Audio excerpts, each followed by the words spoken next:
Making headlines this hour, President holds the weekly press conference and announces plans to build a mental health hospital in Male, expand the RTL ferry network nationwide by August and introduce legislation to criminalize bullying. Vice President says a strong parliament must prioritize the interests of the people and hold the government accountable. And the Parliament's Government Oversight Committee unanimously approves the nominations of Cabinet Ministers submitted by President Dr. Mohammad Muizzu.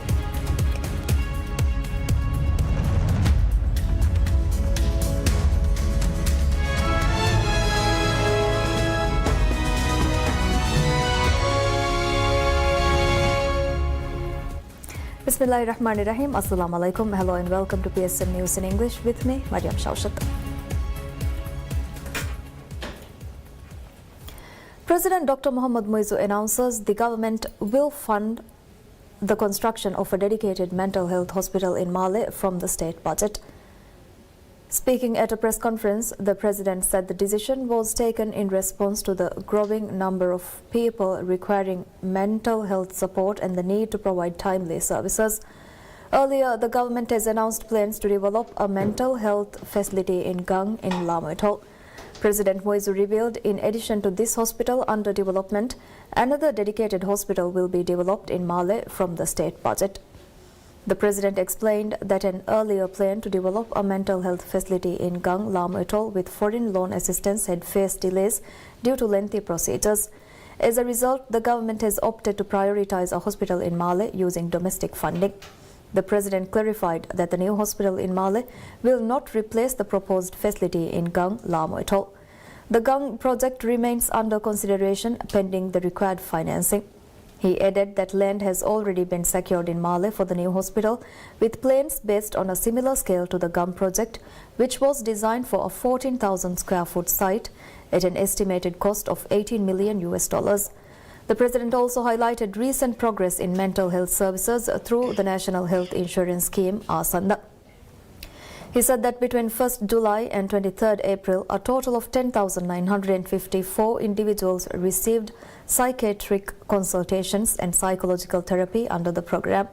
He noted that efforts are also ongoing to expand mental health services across the atolls to improve accessibility nationwide.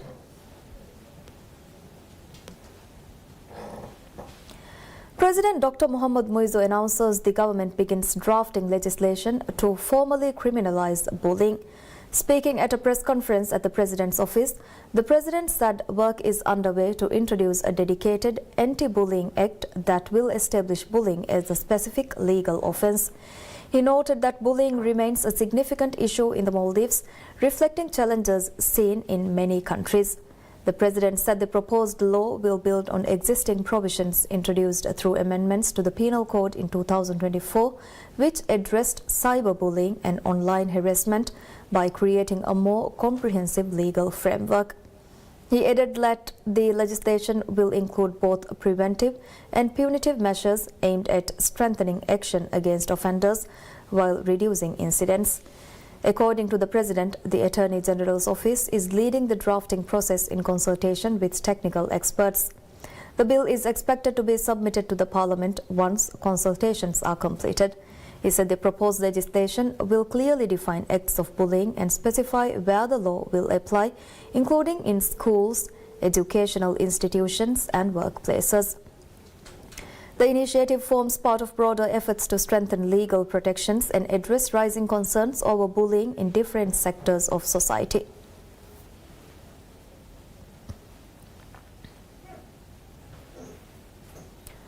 President Dr. Mohammad Muizzu announces the government has repaid $924 million in foreign debt obligations over a 21-day period. Providing a comprehensive update on the nation's financial progress, President Muizzu underscored that the administration is actively settling both domestic and international liabilities without disrupting essential government services. According to initial figures, these disbursements align with a broader economic effort that saw $214.21 million allocated toward outstanding obligations to local companies within a 6-month period. The recent settlements processed within the first 3 weeks of the month encompass the repayment of a $500 million sukuk issued in 2021 and a $400 million currency swap facility formalized during President Muizu's state visit to India in 2024. The President noted the administration is revitalizing the economy alongside these efforts. Beyond the $214.21 million already disbursed to local firms, the government is scheduled to release an additional $16.87 million before the month's end. President Muizu noted that adding that funds are released to approximately 700 vendors weekly.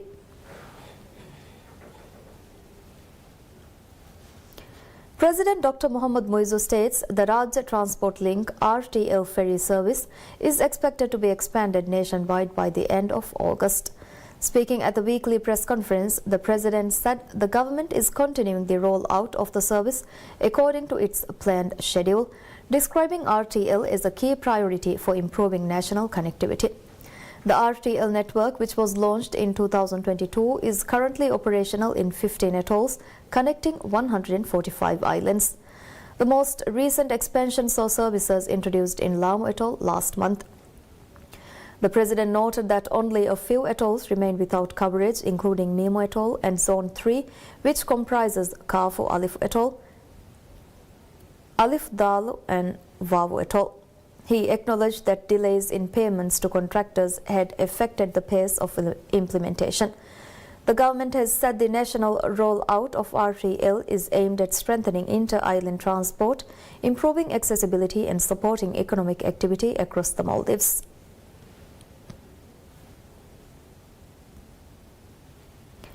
Vice President Hussein Mohammad Latif says a strong parliament must prioritize the interests of the people and hold the government accountable. He made the remarks while speaking at the opening ceremony of the Commonwealth Parliamentary Association CPA Small Branches Workshop hosted in the Maldives for the first time. Addressing the participants, the Vice President said a parliament can only become truly strong through sustained efforts to uphold democratic principles and ensure accountability. He said a strong parliament will prioritize the interests of the people and hold the government accountable. He also highlighted the importance of the Maldives' relationship with the Commonwealth Parliamentary Association and its member states, noting the country's continued commitment to strengthening democratic institutions. The Vice President added that legislatures must operate independently and pursue clear goals, warning that failure to do so could lead to a loss of public trust. He said the workshop serves as an important platform to support these objectives and enhance parliamentary capacity. Strong parliaments are not built overnight. They need sustained effort, commitment, and clear understanding of democratic principles. They must be able to adapt to hold governments accountable and to represent the interests of their people. This workshop is an important step in this process. Meanwhile, Speaker of Parliament Abdul Rahim Abdullah also addressed the event, noting that the CPA has consistently supported the Maldivian Parliament. He expressed confidence that the workshop would further strengthen cooperation. He highlighted ongoing initiatives aimed at increasing public participation and improving parliamentary efficiency, including the introduction of the e-petition system and practice parliament programs. In addition, the Majlis continues to actively promote inclusive democracy through programs such as Practice Parliament for Youth and Practice Parliament for Women. Moreover, Deputy Speaker Ahmad Azim said small states face significant democratic challenges, often with limited resources, and emphasized the importance of collaboration with international partners. He added that discussions during the workshop are expected to contribute to building stronger and more accountable parliaments. In smaller states, the role of the parliament is even more significant. Our own journey in the Maldives has consistently highlighted the need to strengthen our parliamentary institutions. We understand that building the capacity to empower our committees with the expertise required for rigorous oversight is an essential and continuous process. The three-day workshop is being held in Malé and is attended by speakers, deputy speakers and senior officials from CPA member countries. Parliament's Government Oversight Committee unanimously approves the nominations of Cabinet Ministers submitted by President Dr. Mohammad Moizu. The nominations were submitted following a Cabinet reshuffle carried out on 14th and 15th April, which reduced the number of ministerial portfolios from 20 to 15. The restructuring led to the resignation of 10 ministers, who said the move was intended to provide greater flexibility for institutional reforms. Following the reshuffle, the President appointed 5 new ministers, while 9 returning members assumed restructured portfolios. Under the Constitution, ministers must receive parliamentary approval before exercising full powers. The approved nominees include Hassan Rashid as Minister of Defence and National Security, Musa Zamir as Minister of Finance and Public Enterprises, Ali Ihsan as Minister of Homeland Security, Labour and Technology, and Irtisham Adam as Minister of Foreign Affairs. Other nominees include Ismail Shafiu as Minister of Education, Higher Education and Skills Development, Gila Ali as Minister of Health, Family and Welfare, Mohammad Said as Minister of Economic Development, Transport and Trade, and Ahmad Shiam as Minister of Fisheries, Agriculture and Ocean Resources. The nominees also includes Muhammad Shahim Ali Said as Minister of Islamic Affairs and Endowments, Muhammad Amin as Minister of Tourism and Civil Aviation, Abdullah Rafiu as Minister of Youth Empowerment, Sports and Fitness, Hina Walid as Minister of Arts, Culture and Heritage, Dr. Abdullah Muttalib as Minister of Infrastructure, Housing and Urban Development, and Ali Sharif as Minister of Climate Change, Environment and Energy. The nominations will now proceed for a final vote in the Parliament. Minister of Health, Family and Welfare Gila Ali says emerging health and social sector operations will improve the delivery of public services. Speaking on a PSM News program, the minister outlined the objectives of merging the two sectors and the expected benefits. Health Minister Gila noted that the combined sectors employ more than 10,000 staff and provide services to around 70,000 individuals across the country. The minister said the primary goal of the merger is to deliver high-quality services that meet public expectations and build trust. She highlighted strengthening public health, improving resource management and increasing efficiency as key priorities. She also emphasized the need to ensure equitable access to healthcare, particularly for persons with disabilities and those in vulnerable situations. Addressing ongoing concerns, she said efforts are being made to improve access to doctors and treatment services. The minister also highlighted challenges faced in smaller communities, particularly in maintaining sustainable human resources.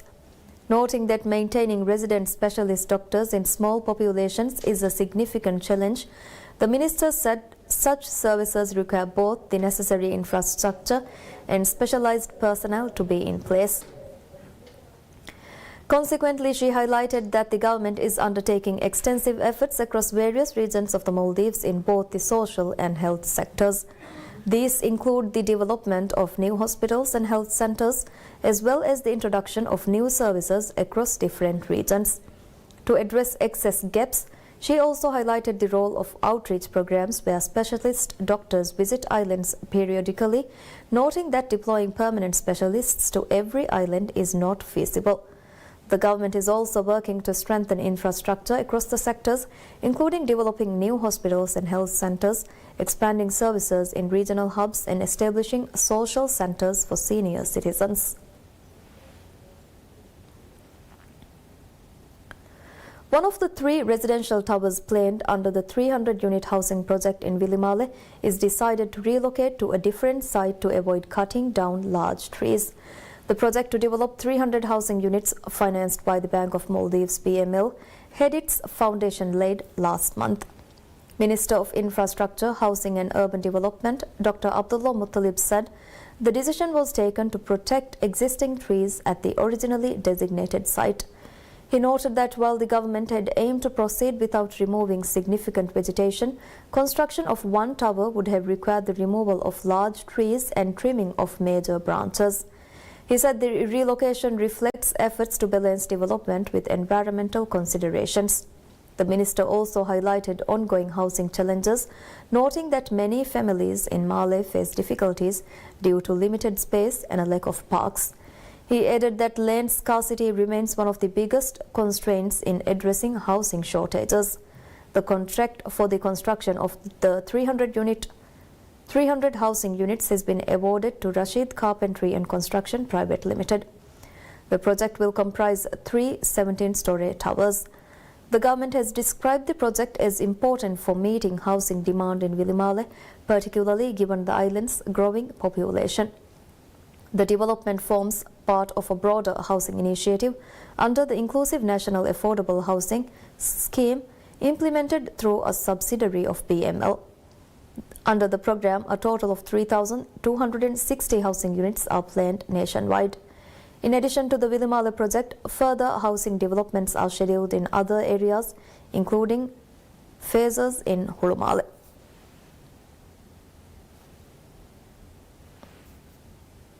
Minister of Islamic Affairs and Endowments Dr. Muhammad Shahim Ali Said holds discussions with Indonesia's Vice Minister of Foreign Affairs Muhammad Anies Mata on strengthening cooperation in Islamic affairs. The discussions were held during the courtesy call by Indonesian Vice Minister on the Islamic Minister. During the meeting, both sides discussed the development of the Islamic Endowment Fund and explored opportunities for joint training programs for imams and khatibs. The minister thanked the visiting delegation for the engagement, noting the importance of strengthening collaboration between the two countries in religious and community development. The Vice Minister also met with senior officials of the ministry, where he was briefed on key initiatives and the work of various agencies operating under the ministry. As part of his visit, the Indonesian Vice Minister toured the Islamic Center and the Male Friday Mosque.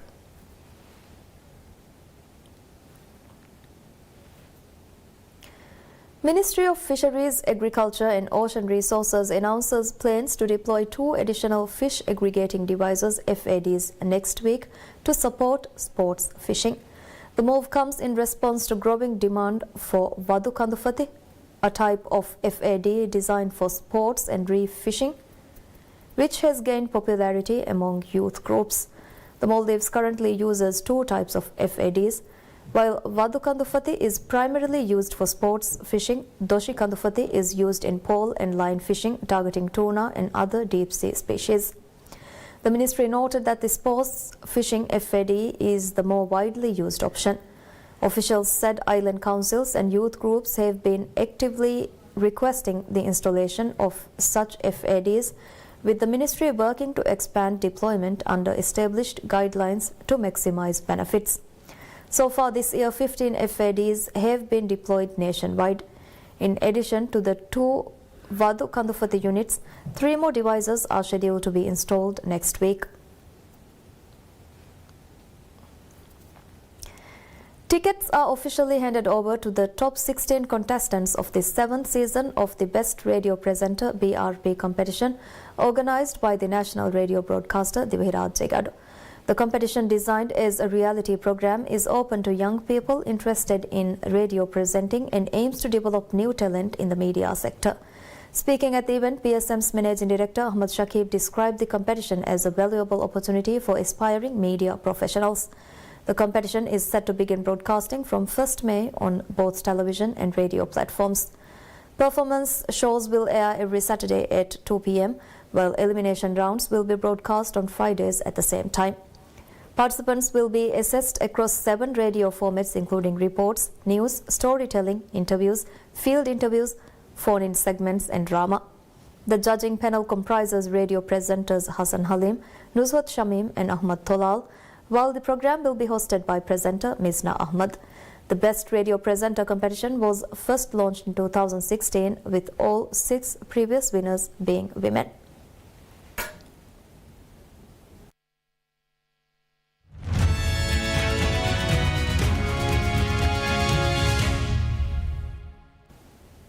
French automaker Renault says first quarter sales rose 7.3% from a year earlier, well above expectations, as a jump in sales to partners including Nissan and China's Geely more than offset a disruption in production for its low-cost Dacia brand. Sales of 12.53 billion euros came in much higher than an expected 0.1% increase to 11.69 billion euros in a company-provided consensus. This was driven by a sharp increase in sales to partners, including its production of the Nissan Micra and its distribution of vehicles for Geely in Brazil, contributing 5.9 percentage points to growth that helped its core automotive business revenue to rise 6.5% to 10.8 billion euros. The company also benefited from its new Clio 6, which is being sold at a higher price than the previous generation. However, the group's sales volumes fell, impacted by the closure of the Strait of Gibraltar to maritime shipping at the beginning of the year because of severe weather, which hampered the supply of parts to the company's plant in Morocco, as well as the shipment of finished vehicles from the site. Sales of the Dacia brand fell by 16.3% during this period, while those of the Renault brand rose by 2.2%. Renault, the smallest of Europe's legacy automakers, is at the beginning of a major sales push under new CEO François Provost, targeting sales of more than 2 million Renault brand vehicles a year by 2030, up 23% from 2025.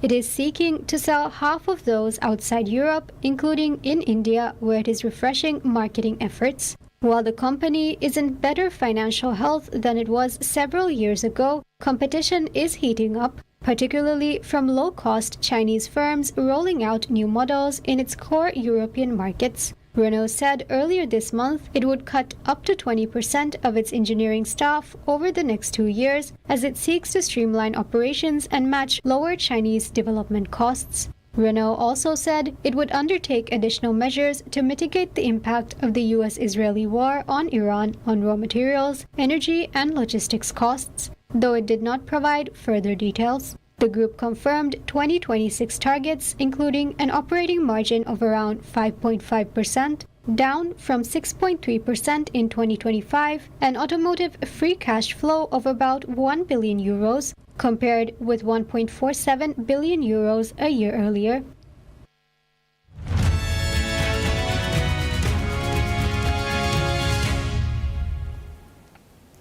President Donald Trump and First Lady Melania Trump were rushed out of the White House Correspondents' Association dinner by Secret Service agents after a man opened fire with a shotgun on security personnel. Trump said officials believe he is a lone wolf who acted alone, adding that federal agents were raiding the California home of the suspected shooter. A man charged a security checkpoint armed with multiple weapons, and he was taken down by some very brave members of Secret Service, and they acted very quickly. After the sound of shots, dinner attendees immediately stopped talking and people started screaming to get down. Many of the 2,600 attendees took cover while waiters fled to the front of the dining hall. Other security personnel in combat fatigues stormed the stage and evacuated Trump and his wife. Some security personnel took up position on the stage, pointing their rifles into the ballroom. Cabinet members were evacuated from the venue one by one. The White House Correspondents' Association dinner, a marquee fixture of Washington's social calendar each year, was also attended by many members of Trump's cabinet and other senior administration officials. The event is held in the basement ballroom of the Hilton Hotel.